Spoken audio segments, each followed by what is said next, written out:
HSC exam 2024 পরীক্ষার্থীদের জন্য দারুণ একটি সুখবর। এইচএসসি এক্সামের স্থগিত পরীক্ষা রুটিন প্রকাশ হয়েছে। এটা অনেক রকম কথা বলছে। হ্যাঁ, হয়েছে কি না এই বিষয়টি নিয়ে আজকে আলোচনা করব। এটা কতটুকু সত্যি এই বিষয়ে আজকে জানার চেষ্টা করব। আমি শুরু করছি 5 মিনিট ক্লাসের পক্ষ থেকে সবাইকে আন্তরিক শুভেচ্ছা এবং অভিনন্দন। অনেকে বলছেন যে অনেক ইউটিউব চ্যানেলে আমি একটু আগে দেখলাম যে একজন লিখে দিয়েছে থাম্বনেলে যে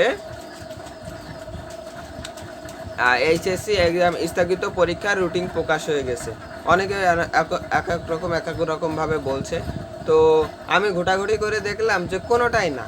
এবং শিক্ষা বোর্ডে যে ঢাকা এডুকেশন বোর্ডে যেটাকে তার ভিতরেও আমি অনেক কিছু খোঁজার পরেও আমি দেখলাম না যে এইচএসসি স্থগিত পরীক্ষার রুটিন প্রকাশ হয়েছে কিনা। আমি নিজেও দেখলাম, কিন্তু কোনো জায়গায় আমি পেলাম না যে স্থগিত পরীক্ষার রুটিন এখনো হয়েছে বা প্রকাশ করেছে। এখন স্থগিত পরীক্ষার রুটিন এখনো প্রকাশ করেনি। আর আপনাদের 4 তারিখ থেকে পরীক্ষা শুরু হবে ইনশাল্লাহ। এবং সকল সাবজেক্ট আমরা সকল সাবজেক্ট এমসিকিউ সমাধানগুলো সংগ্রহ করে আপনাদের মাঝে উপস্থাপন করবো ইনশাল্লাহ। আমাদের এই ভিডিওটি পুরো দেখবেন আশা করি। আমাদের চ্যানেলটি সাবস্ক্রাইব করে রাখবেন, পাশে থাকা বেল আইকনটি বাজিয়ে রাখবেন। ধন্যবাদ সবাইকে।